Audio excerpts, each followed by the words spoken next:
Okay, welcome everybody. Today's public safety meeting for January 19th, 2023. It's 3:30 and I ask everybody to please silence your cell phones and other devices as the microphones are sensitive, and please join me in the pledge of allegiance.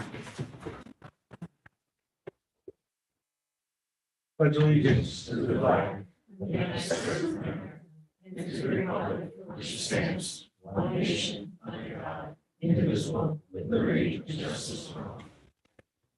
Thank you. Roll call now, please. Bianca, Ellers, Yes. Zellerman. Here. Ciara, Sassy. Here. Ramos. President. Hines. Here. 2 absent. Thank you. Okay, first up, we have District Attorney David Hoovler and some of his staff to update us on some crime statistics with the state of New York. I have a motion for discussion, please. Second. I don't know if Joe, I have, here, you know what, instead of putting it up there, I'll just give you these, pass them around real quick.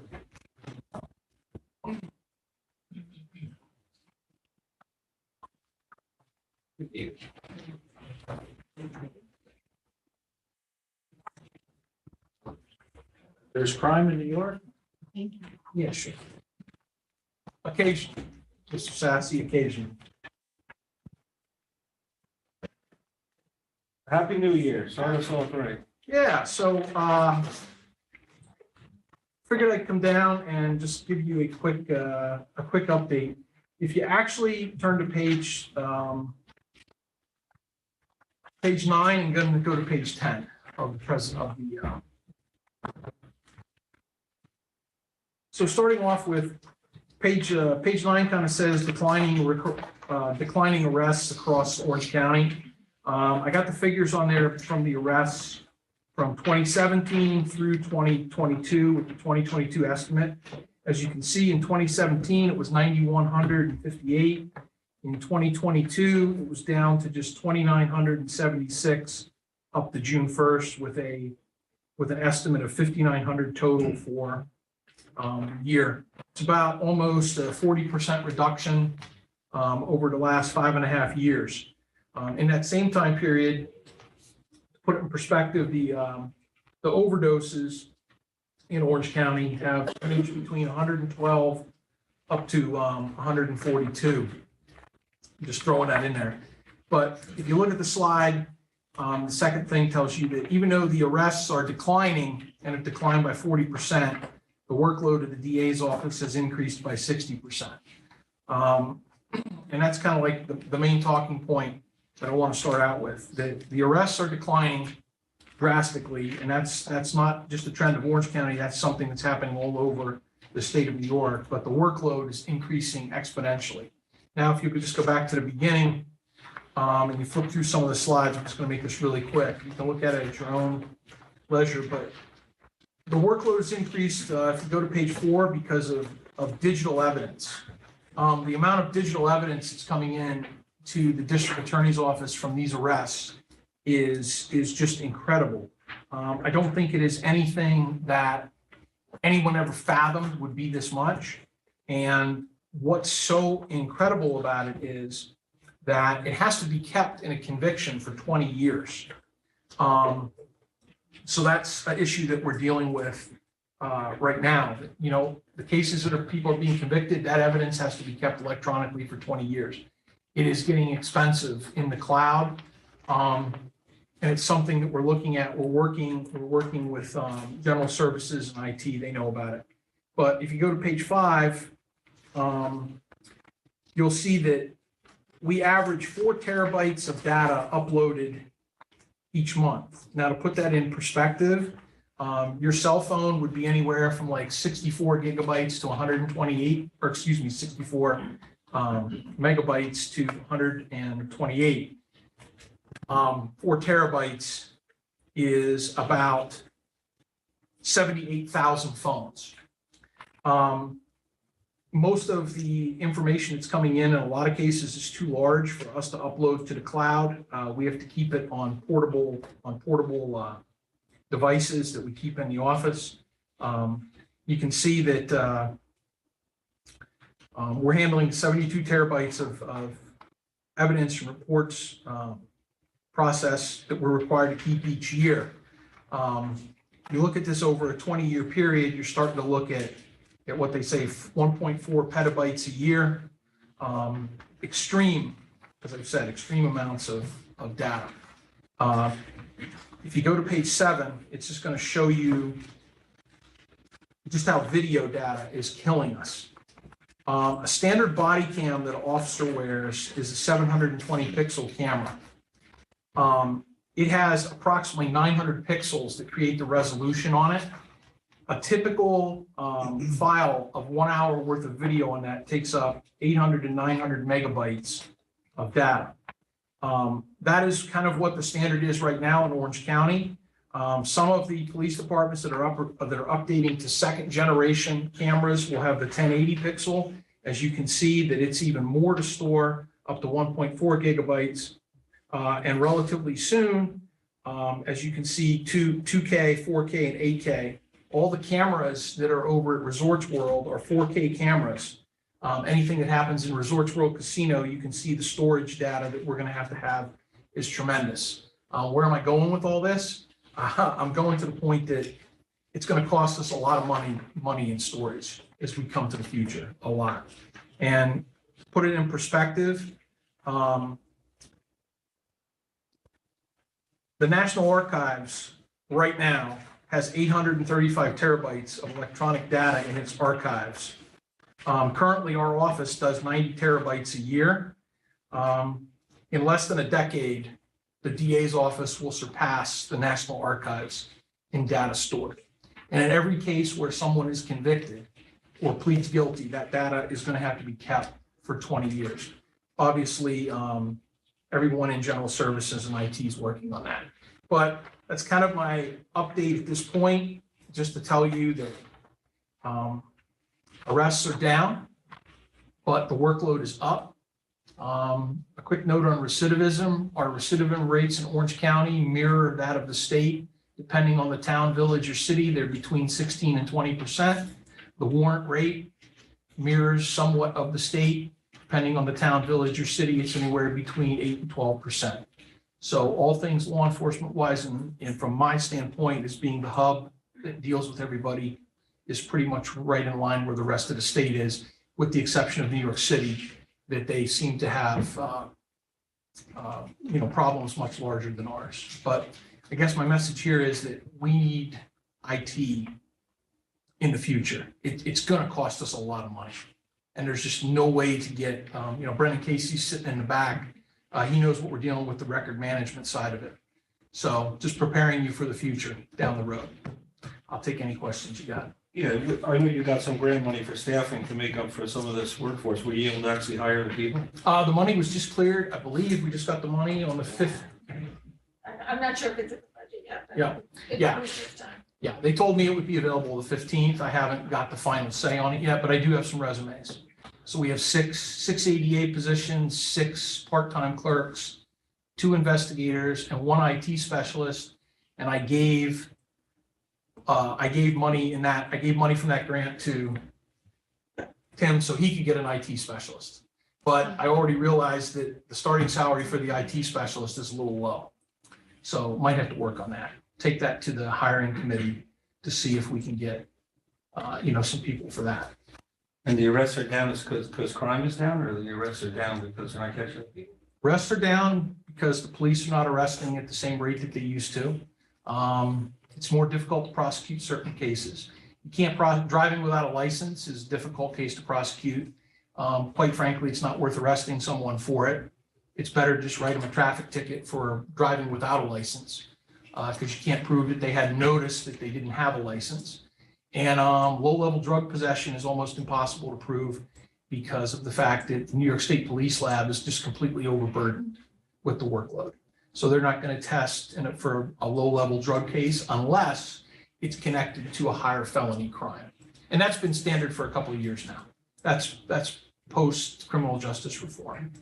But So in today's New York Post, it talked about prosecutions primarily in the city that are getting thrown out right and left because they can't keep up with the work. Are you experiencing that here as well? 80, yes. New York City, 82% of all misdemeanors are dismissed.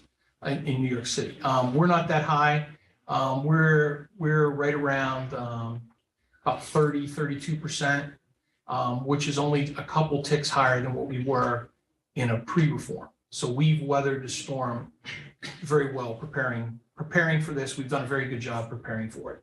But the simple fact of it is that it's a lot of data that the police have to transfer. Morale in the police is probably at a very low stage. I don't see it getting better. The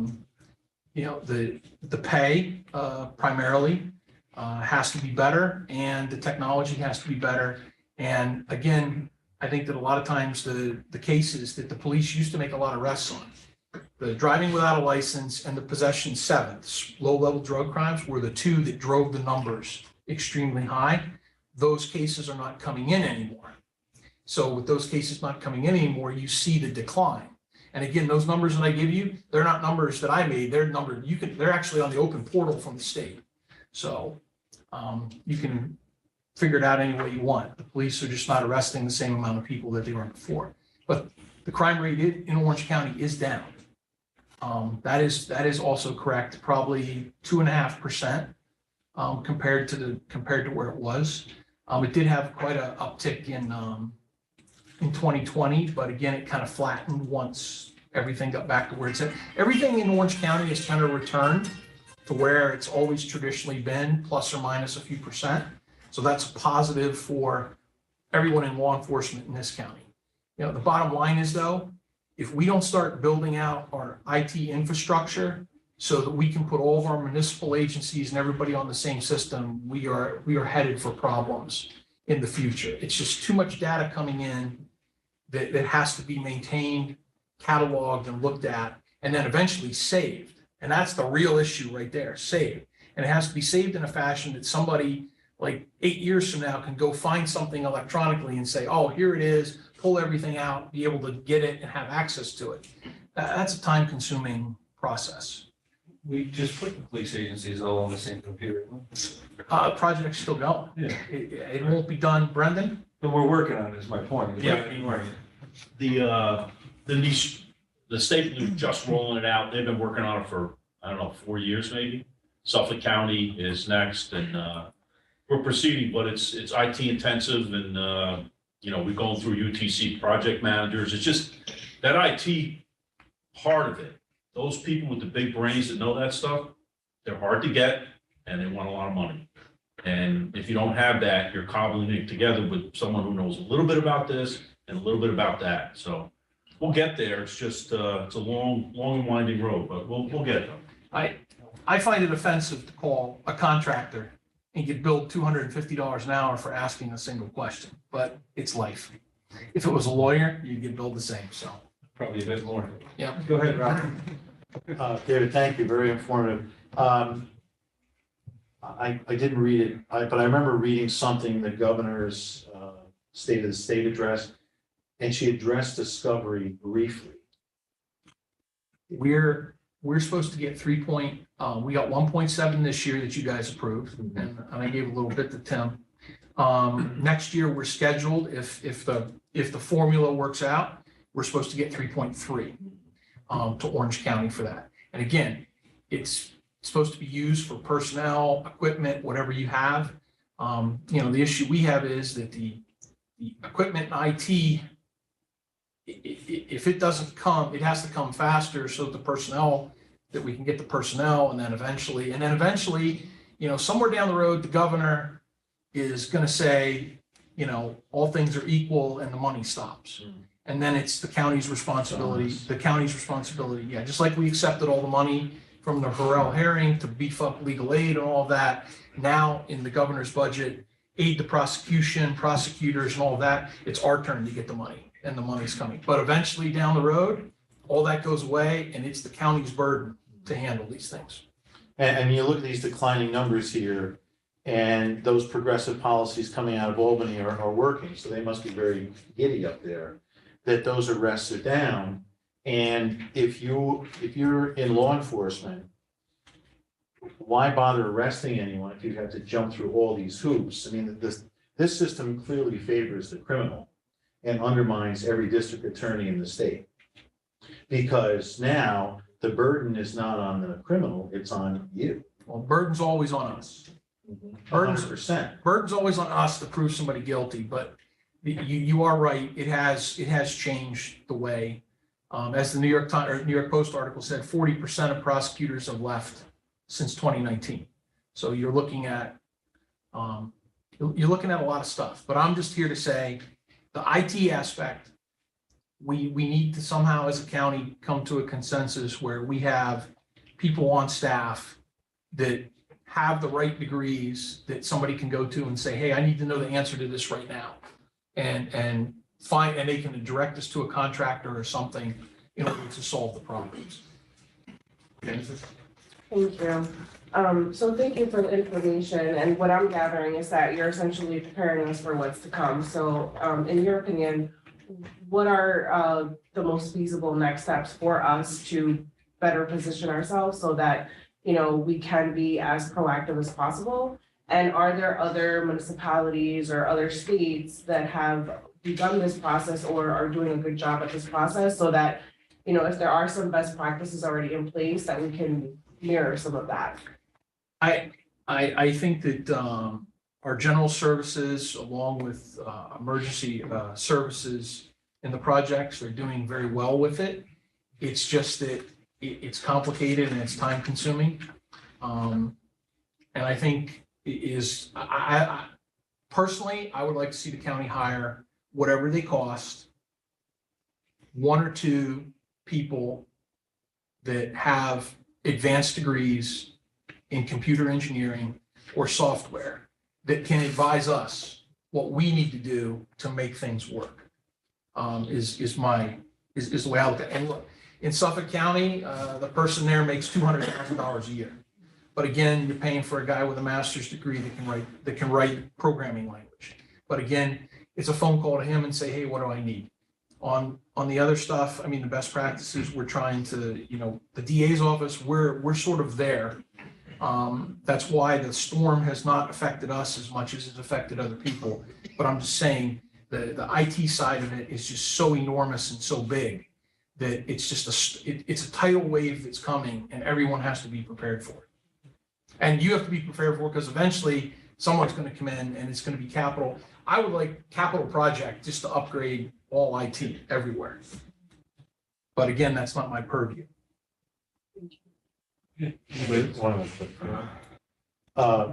One thing I think is really extremely important here, technology for litigation is a must. If you don't have technology, what happens to your litigation? It suffers. We're working on that. Are you seeing that now? We're upgrading. We're trying. It's a work in progress because every day, everything changes on. I mean, this is the iPhone, 14? I mean, this is a remarkable step up from just the 12. And again, the amount of, an old one of these, I believe, was 128 that you could get on, or no, 64. This is 128. So it just changes so fast. You have to be able to upgrade all the time. But we're getting there slowly. But I just think that we have to be aware the cost is coming. Thank you. Any other legislators? All right, thank you very much. Thank for your you. presentation. Your 5 minutes are up. Thanks. Can we catch up on that other matter? Yes, we will. Okay. All right, moving on, I see Deputy County Executive Harry Porter's in the room. Number 1, request confirmation of appointments to the Orange County Police Advisory Board, and that would be Sheriff Arteta, Chief Awansu from Middletown, and Chief Dollinger from Chester. Have a motion, please. So moved. Does everybody want to sponsor that? Everybody okay? All right, we'll do all sponsor. Deputy County Exec, the floor is yours. No, it just says pretty much what you said. Paul Arteta will replace Carl DuBois. Donna Wanich will take care of Mr. Warden, who is stepping away. And Dan Dollinger will replace Mr. Hazard. And we ask for your approval for those appointments. Anybody have any questions? All right, hearing none, all in favor, say aye. Bye. Aye. Anyone opposed? So carried unanimous. Thank you. Thank you very much. Now we'll move on to the Sheriff's Office. We have Sheriff Paul Arteta, Under Sheriff Wilfredo Garcia, and Assistant Under Sheriff Evelyn Mallard. Get tired is a sign of the times. We're How come we don't have gold, Sheriff? We're having a hard time getting some stuff. I guess the under sheriffs get gold and the sheriff gets silver. I like to make them look better. It's not hard, right? Anyway, you're gonna give us corrections. First, do you want to just tell us any of your new ideas, programs about your team or anything before we go on to Well, last? this year's is my stuff? team. I see you have- Will Garcia, he's the undersheriff. Evelyn Mallard is the assistant undersheriff. They have a wealth of knowledge and many, many years of law enforcement with the state police, the district attorney. Evelyn worked with us for a short period of time before she quit and went to Ulster, but we stole her back, and we're all very, very happy with the two selections. We've been getting around the entire facility, front and back. We visited as many of our employees as we could, hit different shifts, and we're still working on that, so we can see everybody, including some of our folks that have been injured, that are in long-term 207C. We're working on that right now, and I think we've visited just about every department in the county, maybe more than once, but we're on track with everything. We're making some moves, we're shaking up some stuff that we may hear some grumblings, but it's all in the best interest of the sheriff's office. We have some people that are assigned to different units that we're going to start pulling back and start addressing some of our deficiencies as far as coverage within the county. But we think it's going to make a positive change for the sheriff's office. And we have great ideas between the three of us. And a lot of the command staff is falling right in line and very excited to move forward with a lot of the projects we're looking forward to. Anybody have questions on that before we get into the reports? All right, great. So first up, we have the sheriff's report, let me do a motion for the November. Do you have that report with you, the November 22 I don't think we corrections report? I know none of you were I involved. have the November. Okay, so motion to discuss the November 22 will be Bessie and Noah. And just another word, I have Under Sheriff Garcia oversees the patrol division primarily. And Assistant Under Sheriff Mallard oversees the corrections division. So we have three brains here, hopefully working together in conjunction to get all the information that we need. And it's making everything work a bit seamlessly between the jail and the patrol end. You want to highlight the number for us? All right, so November, the total population at the end of the month was 318 incarcerated individuals. Of those, 37 were ICE detainees. No other board-ins, and my guess is you'd be interested in the revenue as well.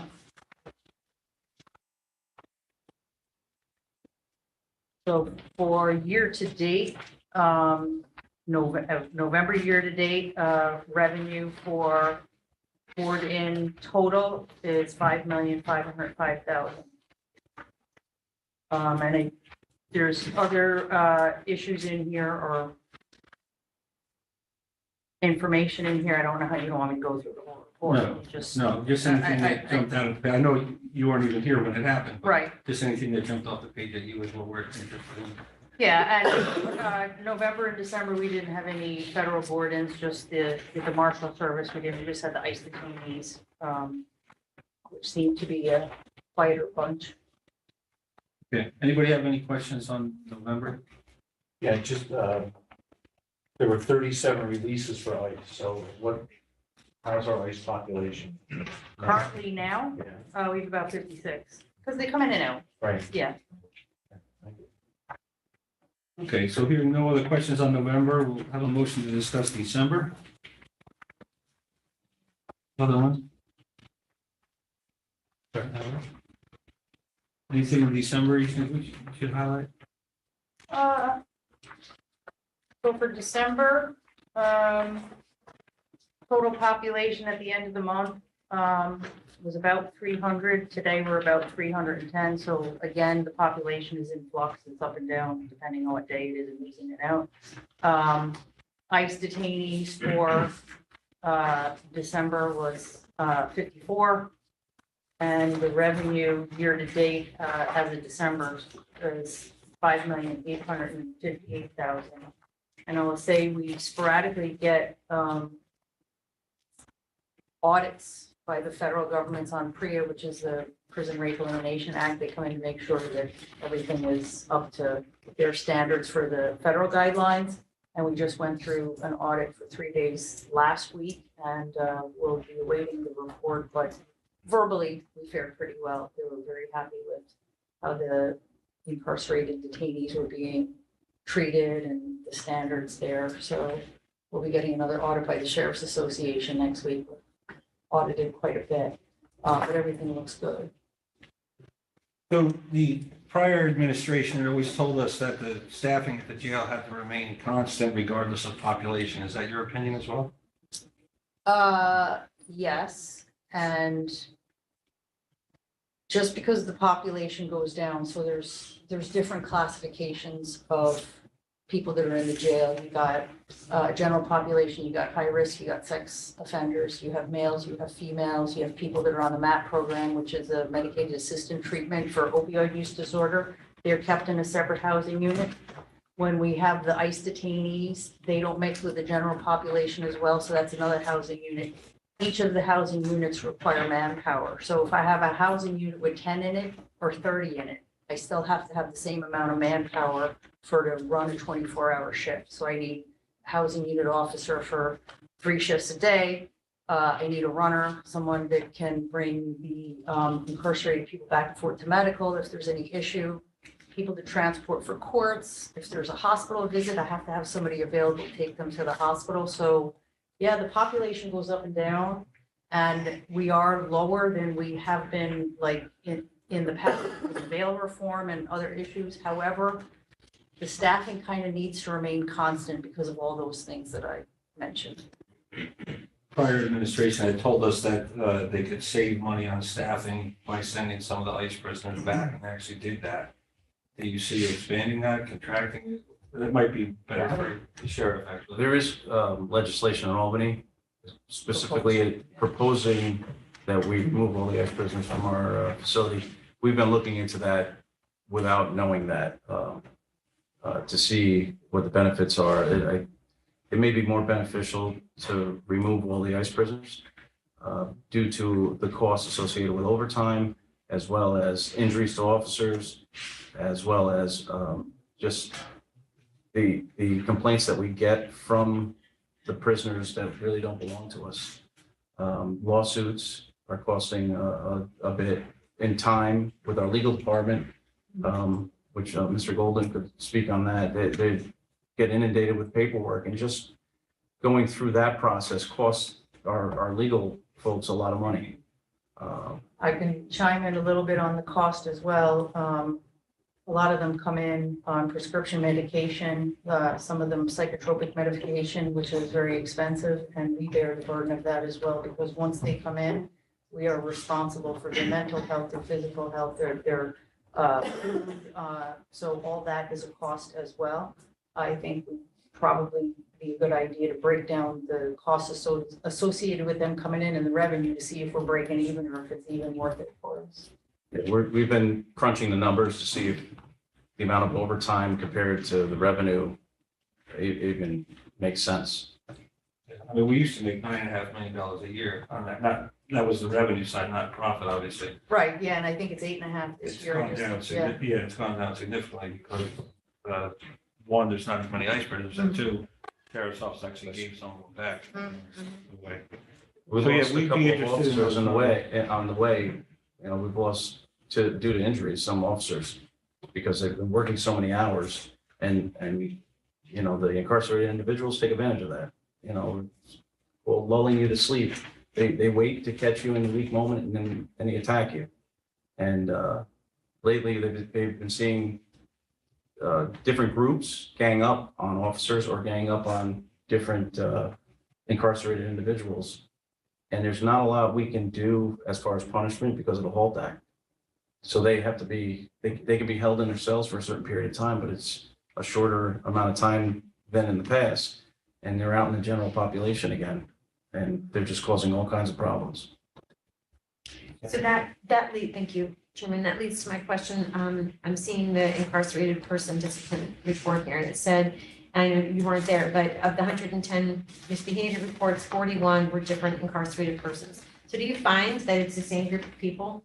The Typically. same group of prisoners? I mean, so obviously each one of those is doing 2 to 3 of these, I would imagine. Right. There's quite a few that have been with us for a long time, longer than a year.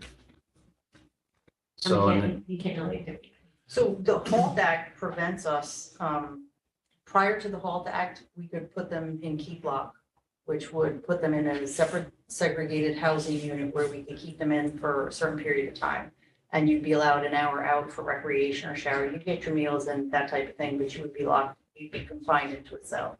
The new legislation that passed and went into effect, I think it was March of last year, just, we are not allowed to do that anymore unless that they're just like a high risk to the safety and security of the facility, which there's specific crimes in there that you would have to articulate, that's what they did, like a rape or, a So what severe are assault. some of those crimes? Like, what are some of those? So rape, what else? Rape, like an assault first or second, if somebody's just harassing someone or, maybe an assault third, we can't keep them in there for that amount of time. So we have to let them out for at least 4 hours a day. Included in that is at least 2 hours of some sort of mental health type programming, which the law did not define what that was, which we have no funding for. We would need a mental health professional or somebody to come in to provide some sort of programming. So we're working with the caregivers in the jail, the mental health provider, to see if they can come up with some sort of program or something for when we do have to provide that 2 hours of programming, what that would look like. Would it be education on opioid use disorder? Would it be anger management type things, depending on what the individual, one is in there for and to what violation they committed in there? How would we address that if we're going to keep them in? So it's a punitive coupled with kind of a rehab type thing. None of this is funded though, so we have to figure out how to do that. Our mental health people are in there to deal with. A lot of people have mental health issues. This just adds an extra burden onto them to have to do that. So we're trying to work within the confines of the law to try to keep our officers safe as well, because the morale after the HALT Act, the officers feel like their hands are tied and that there's nobody looking out for their safety. And they're one in a housing unit. They could be one in with 20 or 30. So it's handcuffed. Yeah. Advantage criminal once again. Shameful. Yes. Legislator Tui? Yeah, Sheriff, with the hands, your staff being handcuffed, kind of hands tied rather, and then they're getting attacked and assaulted. Is there any method, or is it just, beyond what you can do, but to add additional charges or do something? And I know what you have to, you can only keep them for a year. Is that my understanding in the county jail? I mean, to upgrade charges, but I mean, in a day and age when they're being released for these type of things, what can you do other than just live with your hands tied? I think what we're looking into right now is body cams for all our correction officers. I think that'll bring some of the incarcerated individuals into line, because they know that there's going to be a camera on them at all times. So if you had that video, then that would help possibly bring additional charges against them? Well, not so much charges. Hopefully, it'll bring them in line. The additional charges, like you said, if I charge somebody on the outside, it's going to be the same thing. It's not going to really go anywhere. But the charge, if you're already in jail or everybody in jail is not sentenced, probably the lowest percentage of the individuals in the jail are sentenced. A lot of them are in their pending trial, and some of them are, they call them state readies, that are getting ready to go to a state facility. So if you have somebody in there that's going to a state facility and they're going to do 20 years and you charge them with an assault third, they don't care. Like it's not doing anything to prevent them because they're already in. It'll run concurrently with the charges that they have. Right. I think a lot of the body cameras will stop some of the frivolous complaints and assaults that go on, frivolous complaints by the inmates. And again, when there's an assault or something that's caught on camera, at least you have evidence that it provide. Could be a deterrent. It'll be- Right. And are you slated to get those cameras? I thought we already, the spot you already. We're working on that. Brought before. Not for corrections, we did it for patrol. Right. Okay. So corrections has 0 body cameras. So. But there's a that bunch means- of cameras in the facility, Yeah, but tremendous amount. they don't have audio on them, and the audio, and Don't give they're up any not, secrets now. huh? Don't give up any secrets. They're also not targeted to the incident.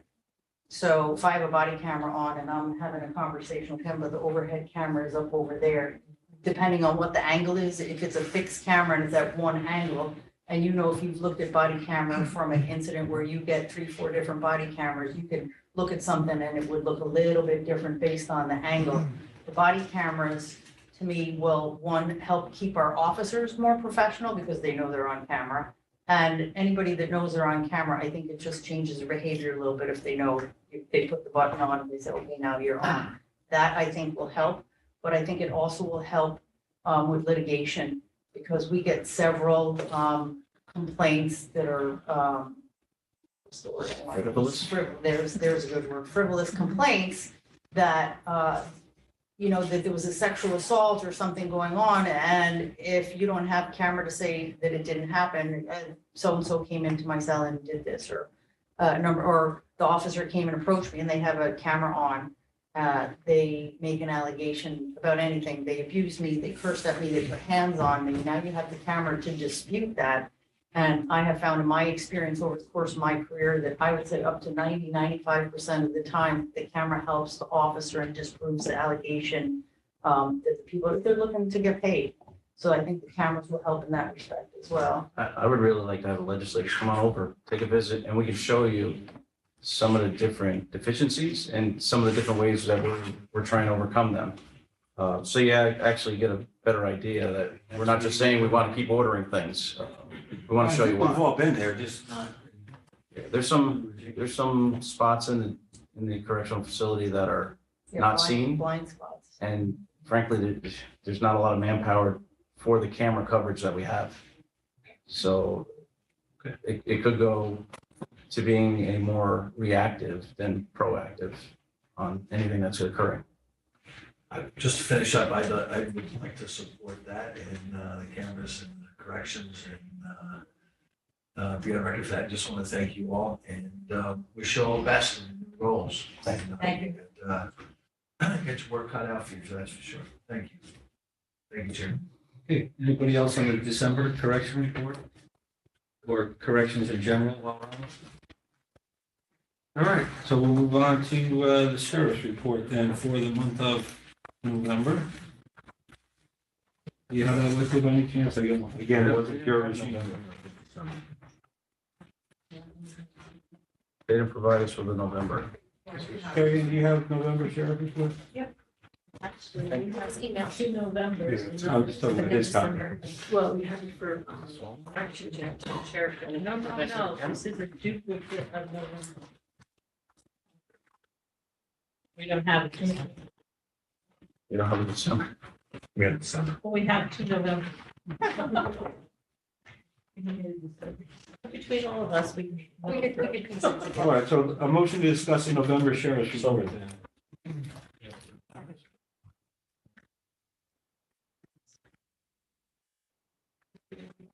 Well, I know Sheriff, you used to write these reports when you were the captain. Are you going to keep these reports in a similar fashion or bring them back the way you used to do it? I or think we're gonna pare them down, and basically give you a summary, because that's really what you're looking for. And if there's any other information that you need us to offer, we can bring that. The corrections one, we went through, I think there's like 6 or 7 pages of juveniles. We don't house juveniles. So I don't think you need to see zeros every single month. Right. But we'll pare it down so that we can actually get to the nuts and bolts of what we're doing. So there's these slight changes. We may make it one collective sheriff's office report instead of separating the jail and the patrol division. There is a lot of moving parts. I don't think you need to see like each individual thing that you're doing, just the basic, you know, what's costing us money. Anybody have questions on the December 22 report? Okay, so now just in general, you said I thought I heard you say you were gonna pull sheriffs away from programs? So Are we you have. able to tell us what they are, or Yeah. I don't want any secrets? No, we have, originally, when we started with all the federal task forces, we were going and send our people there, and they would come back and train our folks on what they learned. That's never happened. We've had people stagnating in different federal agencies for years and years and years. I'm struggling, I need to beef up my narcotics task force. I want to combat fentanyl, I want to combat guns, I want to combat different things that are occurring to our community and not so much worry about taking care of the business of other agencies, specifically the federal agencies. It's nothing against them, but I need manpower. I have 26 uniformed deputies for 3 different hourly patrols for the 7 to 3, 3 to 11, 11 to 7. That's not working. That's why we've neglected the parks a little bit. We've neglected some of the other things because we don't have the manpower. So we're bringing our people back and we're going to start taking care of Orange County residents first. And then as we see fit, we'll start helping these other agencies. We can work with them on a part-time basis if they need it. The City of Newburgh as well. City of Newburgh has a non-fatal shooting task force. Our investigator, who we invest a lot of money into, is handling all of their cases. We're pulling our investigator back. They need to hire their own, and we'll back them up and help them. But I can't have my investigator taxing the Orange County taxpayers for one place. It's costing us a lot of money, and Newburgh's not helping that person so much. Our investigator's by herself working down there. So we're bringing our people back. We can still do all those different things, but from the sheriff's office. So there's quite a few moves. I think there's 7 moves. The 7 moves total with 6 investigators and 1 senior investigator coming back to the sheriff's office. So that we can do, like, to piggyback what the DA said, is an opioid crisis that has continued since I've been here in the county. It hasn't really waned at all like we thought it would. So that's a problem to attack. There's a lot of white collar crimes that are going on here locally. The money that's being spent, and there's no one really keeping track of it. They're labor intensive investigations that you have to do. But if we get the right prosecutors and the right investigators to do, we can recoup some of that money and some of that revenue that's just being gone out. No one's really keeping track of these cases. So we want to get back into that. And by using the resources that we have here and bringing them back in, we'll be able to do that. And I said, we'll still have federal partners everywhere. I've been doing this a long time, along with the sheriff and the assistant under sheriff. We know you need partners in this, but you also need people that you can initiate these cases and do it with, and have them all over the place. I know that you know this better than anybody, but the district attorney told us that his investigators are the primary investigators in the city of Newburgh because there's an experience issue. But we can give grant, the DA and the City of Newburgh are getting grant funds for that. Our investigator was down there at our cost.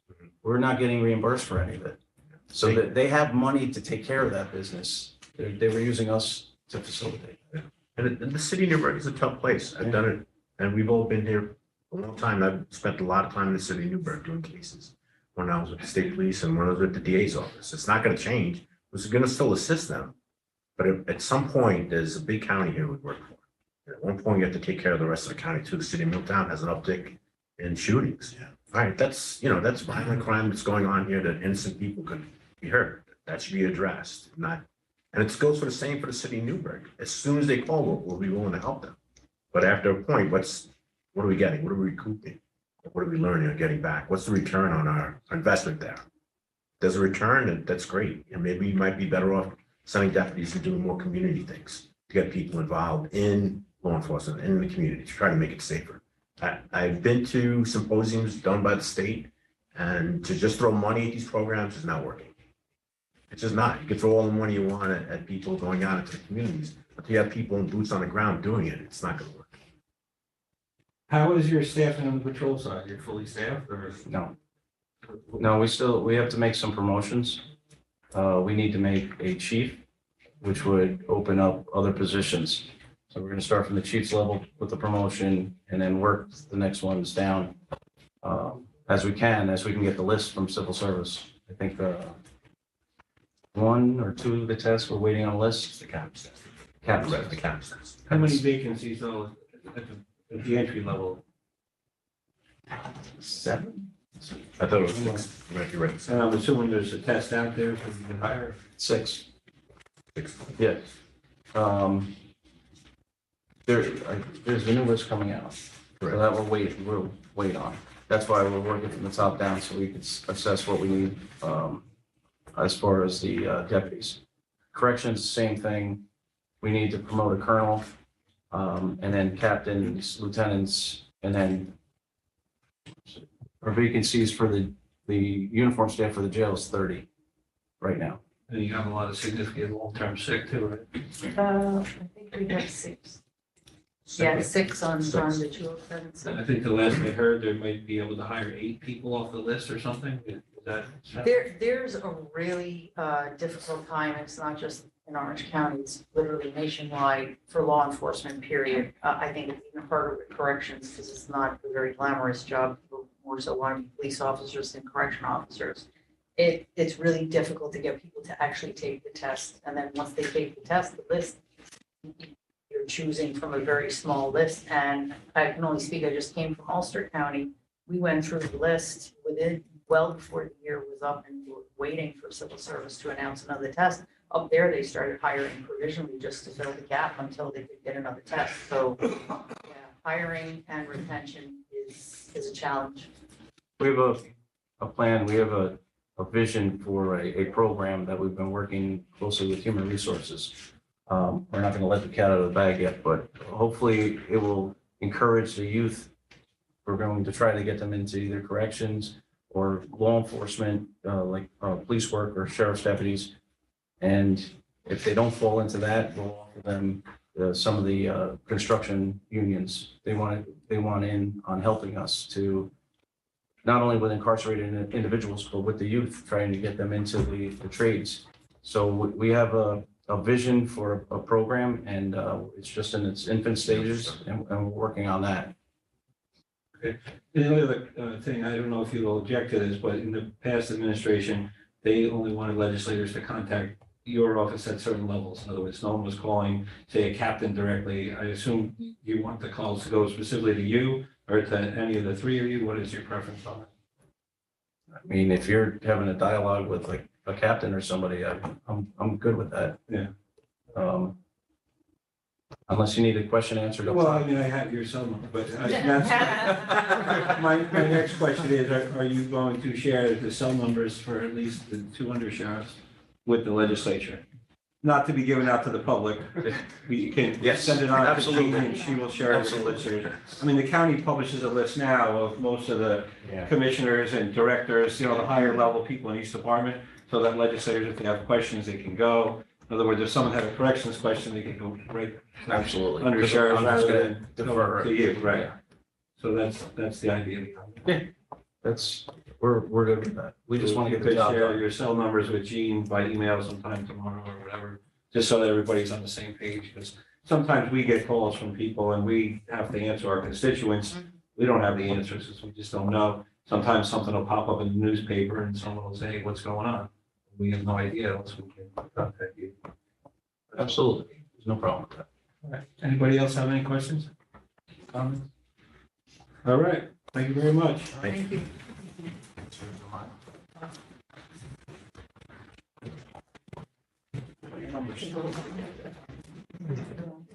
Next up, we have Commissioner Casey. This is number 3, letter A, request to create 1 per diem CPR instructor 1, salary $35 per hour, and 1 per diem CPR instructor 2, salary $42 per hour. These positions will be funded 100% by county taxation. Motion, please. Second. Sassy. Want to highlight letter A for us, please, Commissioner? These positions are in response to the county executive's initiative to provide CPR training to anyone who asks for it. So we need to beef that staff up. No need to hire them full time. We're just per diem people that are volunteer ambulance people or firefighters around the county, paying to come in and teach these classes on an as-needed basis. Are you going to teach anyone who asks, or only people involved getting into emergency services? The county exec has sent a mailer out to 400,000 people telling them they could get this training. So So you're gonna run that at the 911 center in the classroom? we'll do what we can. And there's no cost to the individual? There is no cost. What's the difference between an instructor 2 and an instructor 1? The lower level one just is CPR, the upper level one can do basic first aid and higher level of training. Depending on what level of training you want to offer. Can they go out in the field too, to various, say, fire departments? Yeah, we plan on doing that once we have enough staff to do that. That was also proposed that we would do on-site training. It can be done, it's hard, you have to move the dummies and all that stuff, but we prefer to do it at our building, but it can be a mobile roadshow. We've also entered into some agreements with volunteer ambulance corps because that's a fundraiser for them. So it was, you don't want to undercut them. So maybe we can pay them to handle some of this. So we're doing all right. It's not overbearing. It was initially because we didn't have enough staff really to do it. But we're getting it done as much as we can. Anybody have any questions on this? Okay, hearing none, we'll call the question. All in favor, say aye. Aye. Anyone opposed? So carried, unanimous. Letter B, request supplemental appropriation to existing approved capital project number 373, computer room air conditioning units, replacement due to increased cost of equipment to replace units with more reliable and efficient units, $180,000 from bonding, legislative request 312. Motion, please. Sassy, so highlight that for us, please. This is going to be a recurring theme for you guys. If you look at Ways and Means, their entire calendar is people going back for capital project increases. So we are in the world of inflation. It's very difficult to estimate the cost of things. These are two critical pieces of equipment. District Attorney highlighted how important technology and data is. These keep the data room at the Emergency Services Center at operating temperature it needs to be at. So these can't fail. You can't have them break. All the computers will go down. So it's essential. They're expensive. They need to be replaced. Any questions? Hearing none, all in favor, say aye. Aye. Anyone opposed? So carried, unanimous. Thank you very much. Now we have Mr. Davidian, our Director of Probation.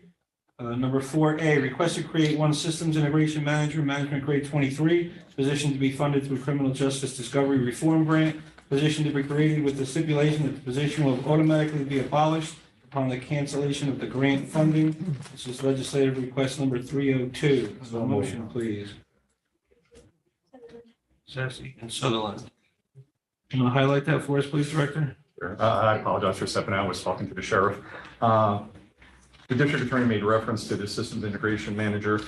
With the amount of technology that we're using in the county as a whole and with the probation department and the interactions with emergency services, with the sheriff's office, with the district attorney's office, there's just so much information technology going back and forth and it's not working as smoothly as it needs to. The integration to the systems, trying to get even just basic court documents, sometimes from the district attorney's office, a very burdensome process. So the hope is that with the systems integration manager in the probation department, that person can, one, keep all our in-house affairs in order, as well as all those interactions and interconnectivity with the other agencies throughout the county. I think the DA did a lot of your presentation for you. Yes, he did, and I appreciate that. Anybody have any questions? Hearing none, we'll call the question. All in favor, say aye. Aye. Anyone opposed? So carried, unanimous. Letter B, request to close capital project 310, which was created under resolution number 126 of 2022, and increase the amount of capital project number 323 by $126,107.46. The increase in funding in capital project number 323 will be offset by $126,107.46 in unallocated state aid, which has already been accepted. Legislative request number 311. Sassy and Sutherland, want to highlight that for us, please? Basically, this is a housekeeping issue. When the resolution was passed, it referenced raise the age funding because that's where reimbursement money was coming from, but we were actually applying it to the body camera capital project. So when the resolution was received by finance, they viewed it as a new capital project for raise the age when really it was supposed to go to the body cam money. So in consulting with budget and with finance, the resolution that we came up with, the easiest resolution would be to close that capital project that was in essence created in error or in the state of slight confusion, close that out and then reallocate those funds into the body cam capital project. And how's the body cam project going? Going very well. We deployed the new TASER 7s into body cameras on January 3rd. And so far, so good. No issues, good quality video. Officers are getting accustomed to it very quickly. You're storing the stuff in your department or has the? Cloud. That's cloud. You have someone specifically handles all that for you? Well, a lot of it is automatic downloads, and the officers are responsible for tagging their individual videos and labeling those videos. It's adding about a half hour to a regular, what I would call a regular supervision route, because we're using them primarily for home visits. So that's about a half hour to them being able to tag all those videos so that we can go in and review them. Supervisors, the principal probation officer, the deputy director, and myself will review a pre-specified number of videos per month from each unit to make sure things are going along well. And that camera's on the entire time they're talking to the person at the site visit? During a home visit, right? They're actually activating the camera as they're walking up to the visit, stating where they are, approximate time, and then the whole visit. We had to put some provisions in if there are other parties in the house that maybe don't want to be recorded, that those other individuals could make requests not to be recorded, but we would continue to record the probationer during the visit. Anybody have any questions on it? Hearing none, all in favor, say aye. Aye. Anyone opposed? So carried unanimous. That's concluded. Thank you. Thank you. Motion to adjourn is in order. Thank you. We are adjourned. Thank you very much.